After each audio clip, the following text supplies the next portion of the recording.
Check, check, check, check, check, check. Check. Hey everyone, welcome back. Today we're going to be talking about episode 8 of WandaVision. A lot was covered in this episode, so definitely want to get into some details, 5 takeaways that I've learned from this episode, and where I see us going in the season finale here next week, or I guess coming later this week. If you haven't already, subscribe to the channel, like it if you can. That really helps us out on the YouTube side, so definitely do that if you can. Leave your thoughts and comments. Tell me where you think this is going, because I think this last episode is going to be quite a doozy. Alright, so now onto my 5 thoughts on the episode. First off, we're going to start with Agatha. I think when we start off the episode seeing Agatha in Salem, it kind of gives us an idea on where she's going. The witches tell her that she has stolen knowledge above her. So that kind of makes me start wondering if that book that she has in her little basement, if that's actually what we're focusing on.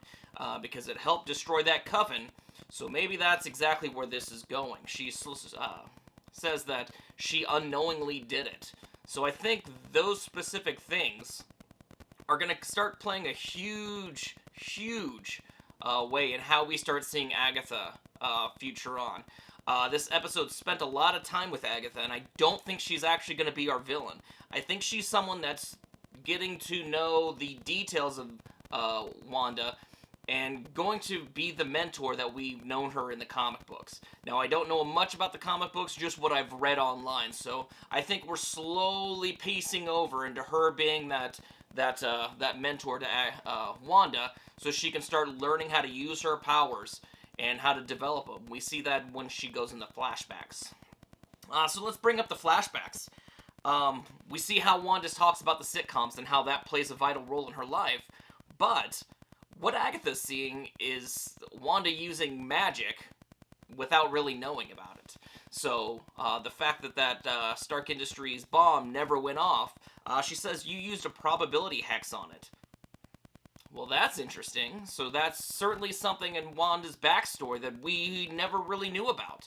That these things that Wanda wasn't quite aware of are actually part of the witch part of her, in her blood. Seeing the future in the Mind Stone. So when we see that that body start coming towards her, that's actually Wanda seeing her future as the Scarlet Witch. Didn't realize that at the time. Definitely after I think the 8th time I've watched it, that's starting to be what I've seen. We saw a throwaway line in Loki, with Loki in, I believe it was Thor 3, where only witches can see in the future. So that's certainly something that had to amplify what she has inside her, that witch part in her. Now, I don't even know where to start with Hayward. Hayward's going to definitely be the villain in this season. But Hayward starts doing some things in this episode that I started at least catching up on. He started implanting ideas into people. He specifically tells Wanda that we can't let you have Vision because you have the ability to bring him back to life. Something she wasn't planning on doing. She just wanted to bury him. She also says that she is Vision's next of kin, which I'm not sure how that's going to play out. I think you have to be, married, a sibling or something, to be next of kin. So I wonder if we're going to see a flashback where Wanda and Vision actually got married before the events of Infinity War. Certainly seems like that could be something that could be up there. We know that Wanda and Vision were taking secret trips all the time and had to keep things real quiet. In fact, Vision had to basically turn himself off from Tony Stark being able to track him. So that's curious to see how that's going to go. We also know that Hayward was lying to Darcy and Rambo and Wu about Wanda stealing Vision's body, which is kind of how we've been perceived this whole thing, that, Wanda's using this magic without knowing it. She might have stole Vision. No, she actually created him out of nothing. So that's curious to see how that's going to play out. Next point. Grey Vision. Now, we know Hayward's been trying to rebuild Vision now, that he's spent a lot of time, but he needed something to kind of trigger it to start up. Well, we see that he uses the drone that he flew in there that still had some of Wanda's energy on it. But the interesting thing is, it appears that there's no more jewel in his forehead. It looks like an arc reactor. So that could be harnessing the energy that's going to be in Vision. Now, we've only seen arc reactors kind of used, associated with Tony Stark. So, does Tony have something to do with the creation of S.W.O.R.D.? It certainly would seem like it. I remember a line in Avengers 1 when Tony and Bruce meet for the first time, and he's talking about Stark Tower and how they have an R&D, an entire floor dedicated to R&D. Is that actually where this started? Because that has a lot to do with the creation also of Ultron, which is where a lot of these commercials are coming up. Now, I don't know if it just happens to be coincidence, but every time I finish an episode, it tries sending me right back to Age of Ultron as if I missed something. So I'm curious to know how that's going to play out. Last thing, the fifth thing I want to bring up about this episode is we learn nothing about this book. This book that has this glowing yellow orangish tint to it. Now, it's been speculated that there was a missing book in Doctor Strange, which would fit the profile of where we're going with this. And it could certainly be something that was stolen from the Ancient One, who was just in New York at the time. So, it's curious to see how that plays out.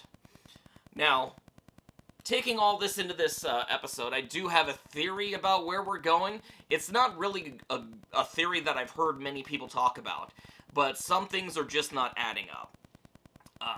With the power that Agatha has been showing out purple. Okay, that's a little awkward because we see the blue with Quicksilver, we see the red with Wanda. So this purple is not oblivious to the Marvel Cinematic Universe. We've seen one character whose energy seems to be purplish. So I'm wondering if that person has a play into it. Now, if they did in fact steal this from the Ancient One, from the Doctor Strange part, could this be Dormammu? He definitely has the ability to kind of put his mind into others. Could he be lending his energy, which would help with both Agatha and Wanda just showing up around it and then saying that they have these powers that they weren't even aware of? We saw that with the Salem. She said, hey, I didn't know this, but then it just kind of happened. With Wanda, we don't actually see her utilize these powers. We see her, manipulate it in her hands occasionally, but when she's building the house, it's coming straight from her chest. Now, this would only be, if Dormammu's coming into it, he can certainly up that power.